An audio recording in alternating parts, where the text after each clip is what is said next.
नमस्कार, मैं हूं विकास। कोरोना की दूसरी लहर के बीच देश ने, समाज ने, हम लोगों ने काफी कुछ खोया है, लेकिन बहुत कुछ खोने के सिलसिले के बीच हमें मिली हैं उन लोगों की कहानियां भी जिनका मानना है कि अपने लिए जिए तो क्या जिए, ऐ दिल तो जी जमाने के लिए। और आज हम आपको दिखाने वाले हैं कोरोना संकट के बीच सीना तान कर खड़े समाज के उन्हीं निस्वार्थ रक्षकों पर आधारित एक खास शो, सलाम रक्षक। कोरोना की दूसरी लहर का कहर जब देश पर टूटा तो अस्पतालों में ही नहीं बल्कि शमशानों पर भी लाइनें लग गईं। ऐसे वक्त में उन लोगों का महत्व हमें समझ में आया जो अपनी जान पर खेलकर कोरोना से संक्रमित मृतकों के शवों का अंतिम संस्कार करने में जुटे थे। महामारी के जिस दौर में कोरोना से मरने वाले लोगों के अपने ही कोरोना के डर या फिर दूसरी वजहों से उनका संस्कार करने के लिए आगे नहीं आ रहे थे, ऐसे में शमशानों में दिन रात अपना फर्ज निभाने वाले समाज के कुछ रक्षकों से हमने जाना उस वक्त का हाल। हमने झेला, हमने बहुत झेला। ये हमने कुछ काम भी किया है, बॉडी जलाई भी है, उठाई भी है, सब काम कर हमने। सुबह 11 शुरू करते थे हम, रात को 9-10 बजे थे। 2 घंटे बैटरी बॉडी खड़ी करना, बेटा बुरा हाल, दुनिया तौबा हो रही, मेरा कर दो, मेरा कर दो। हमारे यहाँ डेली 8-10 की एवरेज होती है नॉर्मली। उस टाइम तो 60-70 ऐसे बॉडियाँ आई जैसे कि पता नहीं क्या हो गया। हम लोग खुद घबरा गए कि इन्हें ऐसा कभी ना सुना ना देखा। कई बेचारे 2-2 जने आए हैं बॉडियाँ लेकर, उठाने वाला कोई नहीं उनके साथ, क्योंकि डर ही इतना था, रिश्तेदार भी नहीं आ रहे थे। कोरोना ने जब शहर शहर में कहर बरपाया तब इन्हीं लोगों ने शहरियों की मौत का बोझ अपने कंधों पर उठाया था, जिन्हें समाज में बराबरी का दर्जा भी नहीं। ऐसे लोग कोरोना काल में समाज के लिए देवदूत बनकर सामने आए, जिन्होंने संक्रमण के खतरे के बीच मौत के खौफ का सामना करते हुए लाशों का अंतिम संस्कार करने का अपना कर्तव्य निभाया। सुबह 6 बजे बॉडी लेके आ जाते थे और रोड पर रख देते थे कि पंडित कराओ। इतना बुरा हाल था। रात को 3-3 बजे एम्बुलेंस में लेके आ रहे हैं। डर तो हमें भी लगा, हमारे बच्चों को भी लगा, वो भी कहते थे मत जाओ, लेकिन काम तो है, काम तो करना ही पड़ता है। जब अपना ही साया इंसान से बेगाना हुआ जा रहा था तब इन्हीं लोगों ने मरने वालों को कंधा दिया, उनकी चिताओं को अग्नि दी, उनके मिट्टी हुए शरीर को सहेज कर रखा। कोई डर नहीं, कुछ नहीं, कोई दिक्कत नहीं है। तो और मन से काम किए, सेवा किए, जो भगवान हम लोग को बचा रखे ताकि इन लोग को दिक्कत ना हो, सेवा में लगे रहे। क्योंकि मिट्टी तो सबकी सुनवानी है, यहाँ पे भी लाके वापसी जाएगा तो कुछ कौन करेगा। सोचिए, जब कोरोना से मरने वालों की लाशें इनके शमशानों के बाहर अपने अंजाम का इंतजार कर रही थी, तब अगर ये डर कर भाग जाते, अगर तब ये अपने फर्ज से मुंह मोड़ लेते तो क्या होता। खैर, जब कोरोना संकट के समय शमशानों में इस तरह हिम्मत से काम करने वाले लोगों को कोरोना वैक्सीनेशन जैसी सुरक्षा तक देने की बात हमने की तो इनके जवाब हैरान करने वाले थे। नहीं लिया था, मेरे लेंगे पर गरीबी में कौन जाएगा भागा दौड़ी करने। इसलिए नहीं लगा रहे। जब जो लगा रहे टीका वो भी, उनको भी कोरोना हो रहा, जो नहीं लगा रहे उनको तो हो ही रहा, तो फायदा क्या लगाने से। सुना आपने, जितने लोग उतने बहाने, जितनी बातें उतना अज्ञान। तो ऐसे में क्या हमारे सिस्टम का ये फर्ज नहीं कि वो इनके बीच जाए, इनसे संवाद करे, इनका वैक्सीनेशन सुनिश्चित करे और इन्हें भी सामाजिक आर्थिक सुरक्षा के दायरे में लाए, ताकि भविष्य में आने वाली मुसीबतों का सामना ये और निर्भीक होकर कर सकें। देखिए, सिर्फ कहानी दिखाना हमारा मकसद नहीं है। आज हम इन समाज के रक्षकों की हिम्मत के साथ साथ इनका दर्द, इनकी तकलीफें और इनकी ज़रूरतें भी आपके साथ साझा करना चाहते हैं। इस शो में हमारे साथ खास मेहमान जुड़े हैं, कुछ देर में इनके पास चलेंगे और समाज के कुछ रक्षकों के मुद्दों पर चर्चा करेंगे। फिलहाल हम आपको लिए चलते हैं जितेंद्र सिंह शंटी की कहानी की तरफ और आपको दिखाते हैं कि जब दिल्ली की सड़कों पर बेतहाशा डर पसरा था, तब दिल्ली का ये बाशिंदा अपनी टीम के साथ मानवता की सेवा के लिए डट कर खड़ा था। चाहे बीमारों को अस्पताल पहुंचाना हो या मुर्दों को शमशान, हर किसी जरूरतमंद के लिए ये जितेंद्र सिंह शंटी ही था एक बड़ा सहारा। शमशान में दिन गुजरे, एम्बुलेंस और शव वाहनों में रात। पद्मश्री से सम्मानित जितेंद्र सिंह शंटी ने कोरोना की दूसरी लहर में भी मानवता पर मंडराते इस सबसे बड़े खतरे से कुछ ऐसे ही लड़ाई लड़ी। हमारे वॉरियर, हमारे शमशान घाट पे काम करने वाले हमारे ड्राइवर, मैं सैल्यूट करता हूँ इनके काम को। इन लोगों ने जो अपने जीवन को दांव पे लगा के 25-30 डेड बॉडी को तो मैंने अपने हाथ से जलाया है, एक लाइन में जलाया है। अभी आप चाय का पार्टी कर दीजिए, कोई अच्छा सा पार्टी कर दीजिए, 500 लोग आ जाएंगे, लेकिन डेड बॉडी को हाथ लगाने एक नहीं आता है जी। सड़कों पर, अस्पतालों में मौत का तांडव था। शंटी भी चाहते तो सिस्टम की तरह मुंह छुपाने या दूसरों पर आरोप मढ़ने में लग जाते, लेकिन उन्होंने कर्म की राह चुनी। हमने उन लाशों को घरों से उठाया है जिनके घर वाले या तो फॉरेन कंट्री में रहते थे या वो घरों में थे लेकिन खुद बीमार थे, क्वारंटाइन थे, वो आ नहीं सकते थे। पैक करके लाना, उनको सैनिटाइज करना, ये सारे काम करके हमने डेड बॉडी का क्रीमेशन कराया। कोरोना के कहर के बीच अपनी जान की बाजी लगाकर लोगों की सेवा करने वाले जितेंद्र सिंह शंटी कहर के वो दिन नहीं भूल सकते और ये देश और समाज उनकी इन सेवाओं को। लेकिन अफसोस कि उन जैसे सामाजिक कार्यकर्ता भी ना तो कोरोना वॉरियर्स की सरकारी कैटेगरी में हैं और ना ही किसी तरह की सहायता पाने वालों की लिस्ट में। फिर भी अगर वो बस ऐसे ही पिछले 25 वर्षों से अपने शहीद भगत सिंह सेवा दल के साथ गरीबों, असहायों की सहायता करने में जुटे हैं तो उनके जज्बे के लिए हम जरूर कहना चाहेंगे सलाम रक्षक। सलाम रक्षक। आज हम यही कहना चाह रहे हैं समाज के हर उस व्यक्ति से जिसने कोरोना के संकट के समय अपने डर से आगे निकलकर देश और समाज के प्रति अपना फर्ज निभाया, लेकिन हम उन्हें या तो भूल गए या फिर हमें पता ही नहीं कि उनका काम हमारे लिए कितना जरूरी रहा है। ऐसी ही श्रेणी में आती हैं आशा वर्कर्स, जिन्होंने कोरोना के संकट के समय फील्ड में निकलकर घर घर जाकर संक्रमितों की पहचान और उनकी देखभाल की। ये दिल्ली का गोकुलपुरी इलाका है जिसकी तंग गलियों में घर घर कोरोना के मरीजों की ट्रेसिंग, टेस्टिंग और उनकी मॉनिटरिंग के काम में जुटी ये महिलाएं आशा हैं।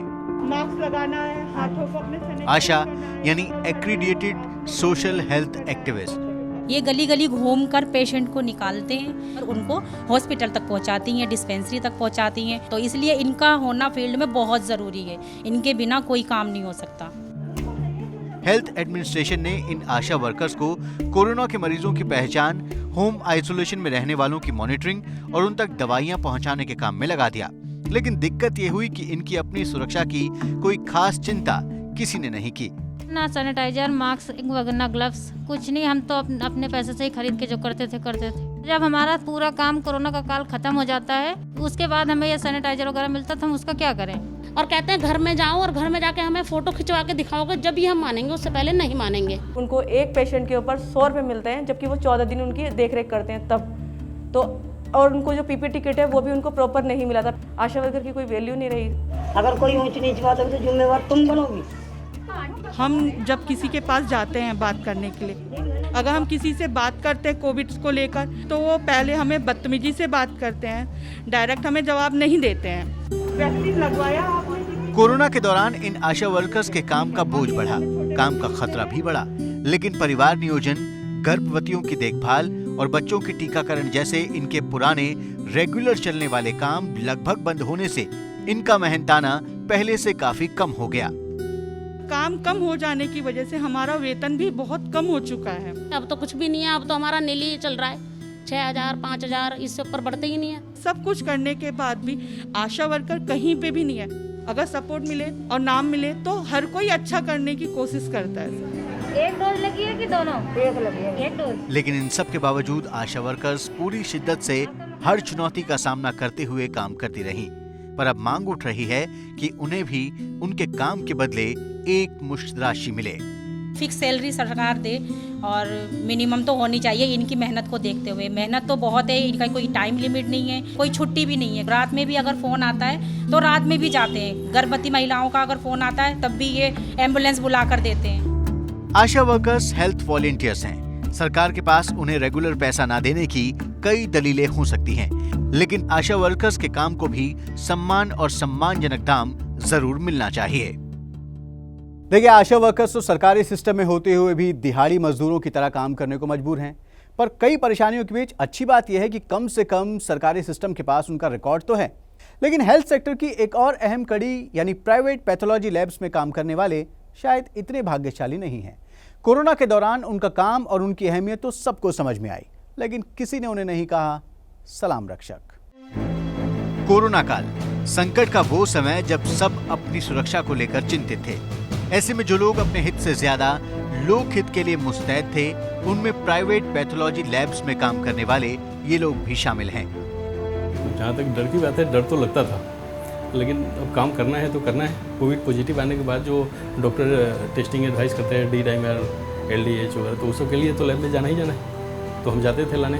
काफ़ी प्रेशर था उस टाइम पे काम का, और हमारी लैब में भी काफ़ी भीड़ होता था। जब लड़के जाते थे तो काफ़ी प्रिकॉशन लेते थे। प्रिकॉशंस के बाद भी काफ़ी लोगों को कोरोना हुआ, पॉजिटिव हुए, लेकिन फिर भी मेहनत से काम करते रहे। स्टार्टिंग में तो हम ही PPE किट पहन के जाते थे। बहुत सारे ये होता था कि PPE किट पहन के नहीं आना, नहीं तो पड़ोसी सारे जान जाएंगे।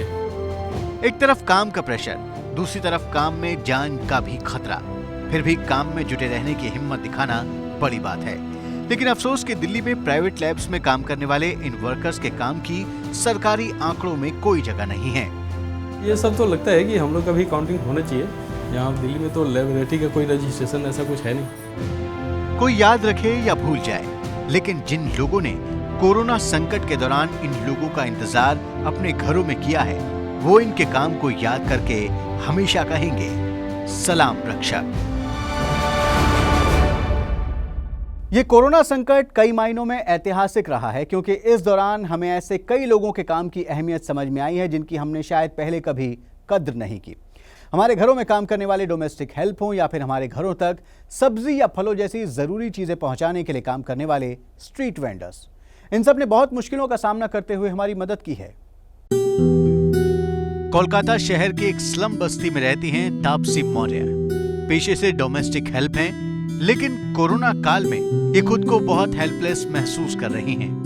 हमारा गुजारा तो बहुत मुश्किल से हो रहा है। उनके घर में जाने के बाद हम लोगों को कपड़ा चेंज करना पड़ता है, उन लोगों को दूसरा डबल मास्क पहन के काम करना पड़ता है। उन लोगों का बोलते हैं कि तुम पैदल आते हो या कोई गाड़ी में आते हो, अगर तुम गाड़ी में आते हो तो तुमको हम काम पे नहीं रखेंगे। ज्यादातर लोग न इनकी परेशानियों को देखते हैं, न इनके काम की अहमियत समझते हैं। इनकी यही शिकायत सरकार से भी है।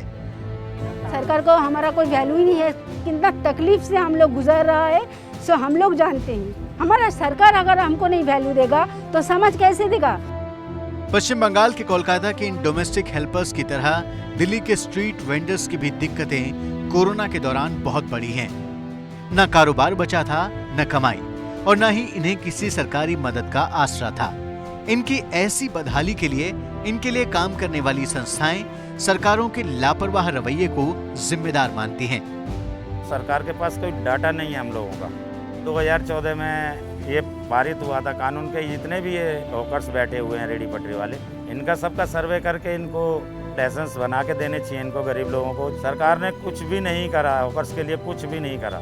सरकार के पास असंगठित क्षेत्र की इस बड़ी वर्कफोर्स का कोई सही आंकड़ा न होने से न तो इन लोगों की परेशानियां सरकार तक पहुंचती हैं और न ही कोई मदद। सरकार को कोई चिंता नहीं है सर, हमको भी डर लगता है, हमारे भी बच्चे हैं, हम घर घर जाके लोगों की सेवा करते हैं। हमें सरकार ने कुछ नहीं करा सर, किसी सरकार ने नहीं देखा। कोरोना के संकट के दौरान सरकारी राहत से वंचित रहने वाले रेहड़ी पटरी मजदूर शुक्र मनाते हैं कि वक्त रहते इनसे जुड़ी संस्थाओं ने इनके लिए मदद का हाथ आगे बढ़ाया। मुश्किल के इस समय ने समाज के मददगार इस बड़े तबके की समस्याओं की ओर भी ध्यान दिलाया है। अब जरूरत है कि सरकारें इनकी जरूरतों को समझें और इन्हें भी सम्मान से जीवन यापन करने का अधिकार दें। कोरोना के दौरान जिस एक चीज की तरफ सबका ध्यान था वो थी साफ सफाई। खुद की साफ सफाई, खुद की हाइजीन का ध्यान तो हमने रख लिया, लेकिन हमारे शहरों की सफाई की जिम्मेदारी निभाने वाले जो सैनिटेशन वर्कर्स हैं या सफाई मजदूर हैं, उनका ध्यान किसी ने नहीं रखा। उनके लिए तो ये दौर बहुत ही मुश्किलों भरा रहा है। जब कोरोना काल का इतिहास लिखा जाएगा, तब शहरों की सड़कों, अस्पतालों, कोरोना वार्ड्स में साफ सफाई में जुटे रहे इन सफाई कर्मियों का जिक्र भी जरूर होगा। लेकिन शायद ये जिक्र ना हो कि जब इन्हें सरकार और समाज की जरूरत थी, तब इनके साथ कोई नहीं था। सफाई कर्मचारियों का योगदान भूतों भविष्य है, यानी बहुत बड़ा रिस्क उन्होंने लेकर के काम किया। समाज की पूरी गंदगी सफाई कर रहे थे, समाज की सुरक्षा कर रहे थे, लेकिन इनकी सुरक्षा का बंदोबस्त कोई नहीं कर रहा था। कोरोना का डर इन्हें भी था, लेकिन कोरोना से पहले भूख से मर जाने का डर इन्हें इनके काम से दूर नहीं होने दे रहा था। बीमारी नहीं देखी, नहीं कुछ देखा, पेट का भूखा मारा कौन देखेगा, कुछ भी होने दो, चल पड़े थे हम लोग सब। कांच लगती है, इंजेक्शन लगता है। अगर किसी को लग गए पैर में या हाथ में तो उसकी जिम्मेदारी तो कोई लेने वाला नहीं, वो हम लोग को खुद को ही देखना पड़ता है। गन बूट नहीं, पाँव में चप्पल नहीं, ना कुछ नहीं, हाथ में मोचे नहीं। मुंबई शहर के सफाई कामगारों को तकलीफ इस बात की भी है कि चाहे ये कितना भी खतरा उठाकर काम करें, इनके काम की इज्जत कोई नहीं करता। सालों से सफाई काम कर रहे, अभी तक कोई बोला क्या थैंक यू या धन्यवाद, कुछ तो बोला क्या? उस पे से मालूम गिरता है ना इंसान की वैल्यू है या नहीं है। हाँ, ये बात अलग है कि अस्पतालों और कोरोना वार्ड्स में साफ सफाई करने वालों के लिए लोगों ने दिल खोलकर शुक्रिया भी कहा और दुआएं भी दी। कोविड सेंटर में बहुत सारे ऐसे लोग हैं, उन्होंने हमें बहुत सपोर्ट किया, बहुत हमारे लिए दुआ मांगी भगवान से कि आप सुखी रहो। कुछ लोगों ने मुश्किल की घड़ी में इनकी मदद भी की, पर सरकारें ये जिम्मेदारी निभाने में पीछे रही। सरकार ने तो इतना नहीं किया, लेकिन आम जनता लोग ने तो थोड़ा राशन भी पहुंचाया, खाना भी पहुंचाया हमारे मोहल्ले में। इनको समाज का हिस्सा माना जाए। एक तो इनको रोजगार सुरक्षित हो, दूसरा इनके कल्याण के बारे में सोचा जाए, और तीसरा जो इनकी जो औद्योगिक या व्यावसायिक रोग होते हैं उससे बचाव हो। मुश्किल वक्त में सरकार सफाई कर्मियों के हित और सुरक्षा का ध्यान नहीं रख पाई, पर अब भी वक्त है कि कम से कम वो इन फ्रंटलाइन वर्कर्स की वैक्सीनेशन का पुख्ता इंतजाम करके इनकी सुरक्षा सुनिश्चित करे। समाज के रक्षकों को सलाम करती इन कहानियों को दिखाने के अलावा इनफॉर्मल सेक्टर के इन मजदूरों के अहम मुद्दों पर बात करने के लिए आज इस खास कार्यक्रम में हमारे साथ मेहमान जुड़े हैं। संदीप चचरा जी हमारे साथ जुड़े हैं। संदीप जी एग्जीक्यूटिव डायरेक्टर हैं एक्शन एड एसोसिएशन के, जिन्होंने इनफॉर्मल सेक्टर में काम करने वाले मजदूरों के लिए सलाम रक्षक नाम का ही एक कैंपेन शुरू किया है। संदीप जी नमस्कार, बहुत बहुत स्वागत है आपका हमारे इस प्रोग्राम में। तो विकास जी बहुत बहुत धन्यवाद मुझे यहाँ आमंत्रित करने के लिए, और आप सभी के आपके सभी दर्शकों को मेरी ओर से एक्शन एड एसोसिएशन की ओर से अभिनंदन। जी संदीप जी, पहला सवाल मेरा ये है कि आपने जो कैंपेन शुरू किया है सलाम रक्षक, इसके बारे में आप हमें बताएं, क्यों आपको जरूरत महसूस हुई इस अभियान की? देखिए, मैं बोलना चाहूँगा कि फ्रंटलाइन वर्कर्स को हम डॉक्टर्स, नर्सेज, हॉस्पिटल वर्कर्स के साथ साथ उन साथियों को मानते हैं जिन्होंने इन पीछे एक साल में बहुत समाज की सेवा की अपने काम के जरिए। काफ़ी कष्ट सहते हुए, काफ़ी उन्होंने इसके लिए त्याग दिया है, काफ़ी जोखिम सहा है, उन्होंने ये सेवा करी है। तो इसके लिए जैसे हमने बताया उन सभी साथियों को इस चर्चा को एक समाज में लाने के लिए, एक सामाजिक विचार विमर्श करने के लिए, एक नीतिगत विचार विमर्श में लाने के लिए हमने इस मुहिम का शुरुआत की है सलाम रक्षक के नाम से। सलाम तो देना ही है, साथ साथ उनकी जो एक अनिश्चित जिंदगी है, जिसको हम अंग्रेजी में प्रिकैरियस लाइफ बोलते हैं वर्कर की, एकदम न्यूनतम मजदूरी के आसपास मजदूरी है, काम का कोई पक्का नहीं है, आज है कल गया, कोई सामाजिक सुरक्षा नहीं है। और ये बहुत स्पष्ट हुआ इस कोविड के दौरान। कोविड नहीं होता तो शायद ये स्पष्ट नहीं होता, लेकिन ये समाज की नजरों में काफी रूप से उभरा कि कौन असल में कितना जोखिम लेके कितने कठिन कंडीशंस में सेवा कर रहा है समाज की। और हमें लगता है कि ये जो मजदूर वर्ग है, सब असंगठित क्षेत्र के एक बड़े तबके में है। हमारे देश के 50 करोड़ असंगठित मजदूर हैं हमारे देश में, और सभी की लगभग स्थिति ऐसी ही है। महिलाओं और पुरुषों के काम में बराबरी नहीं है। हालांकि हमारे पास कानून है बराबर वेतन का, लेकिन आप कहीं भी नहीं पाएंगे असंगठित क्षेत्र में कि महिला को पुरुष के समान वेतन मिलता है। तमाम प्रकार के शोषण होते हैं। इससे एक इंगित होता है हमारे देश के एक बड़े तबके की जो आज स्थिति है, जो रही है स्थिति, और इस स्थिति में तात्कालिक रूप से परिवर्तन लाने की जरूरत है विकास जी, मुझे लगता है। जी सर, जैसे आपने बताया कि एक्शन एड एसोसिएशन जो है वो इनके हितों की रक्षा के लिए काफ़ी वक्त से काम कर रही है, तो आप ये भी अब ज़रूर बताएं कि क्या वो खास चैलेंजेस थे जो आपको भी लगा इन लोगों ने जो फेस किए during pandemic, and how ActionAid association try to protect their rights. हमारे काम के केंद्र पे है कि असंगठित क्षेत्र के मजदूरों को, चाहे वो कंस्ट्रक्शन में हो, चाहे वो डोमेस्टिक वर्क में हो, चाहे वो चरवाहे हो, जो घुमंतु चरवाहे हैं, चाहे वो आपका क्रीमेशन बरियल ग्राउंड में हो, चाहे वो रैग पिकर्स हो, संगठन बनाना, साथ में लाना, ताकि खुद के अधिकारों की पहल वो खुद कर सके, मालिक से मोल भाव कर सके, सरकार से मांग कर सके क्या सामाजिक सुरक्षा चाहिए, किस प्रकार का वेतन चाहिए। तो पहला, और एक दूसरे को सहयोग भी दे सकें, तो पहला हमारा बिंदु वो है, और पहली चैलेंज भी उनके लिए वो है। दूसरा है कि कल्याणकारी राज्य की जो चेहरा मजदूर को दिखना चाहिए, तो इसके लिए हम कई जमीनी शोध करते हैं हमारा संगठन, और ये जमीनी शोध हम नीति बनाने वालों तक ले जाते हैं, चाहे वो मानव अधिकार आयोग उनके पास ले गए थे, उनकी कमीशन के पास कि आप लोग एडवाइजरी निकालिए, तो उन्होंने काफी कुछ हमारे जो सुझाव रखे अपने एडवाइजरी पिछले साल वाली में और इस साल वाली में।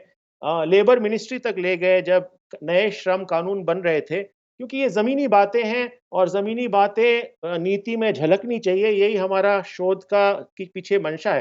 तीसरी बात है कि कहीं ना कहीं हम स्किल बिल्डिंग का काम काफ़ी करते हैं। आज तक पिछले 10 सालों में हमने लगभग 50,000 मजदूरों का, असंगठित क्षेत्र की महिलाओं का और पुरुषों का स्किल बिल्डिंग का काम किया। और आखिरी बात, हमारा फोकस जो है वो हम महिला कामगारों के लिए एक विशेष कैंपेन चला रहे हैं, ताकि उनके अधिकारों की स्पष्टता से केंद्र बिंदु से रक्षा हो सके। तो सर, एक्शन एड एसोसिएशन जो है वो अब क्या कर रही है, क्या नेक्स्ट प्लान क्या है? देखिए विकास जी, इसमें पहली बात है कि दूरगामी सोच की अगर आप बात करते हैं, भविष्य की बात करते हैं, तो हमें एक ऐसे अर्थव्यवस्था का निर्माण करना है, ऐसे समाज का और ऐसे फ्यूचर का, भविष्य का निर्माण करना है कि मजदूर को मजबूरी इतनी ना हो, उसके पास आयाम हो एक इज्जतदार जिंदगी बनाने के लिए। दूसरी बात, और मैं छोटे में बोलूंगा, कि जो कल्याणकारी राज्य है जिसको हम वेलफेयर स्टेट बोल रहे हैं, उसका जो चेहरा मजदूर को दिखाई दे, उस चेहरे में ये चीजें जरूर हो। एक इज्जतदार वेतन, एक इज्जतदार सामाजिक सुरक्षा, ताकि वो अपने बच्चों को पढ़ा सके, ढंग से शिक्षा दे सके, आराम कर सके, कहीं कुछ कर सके।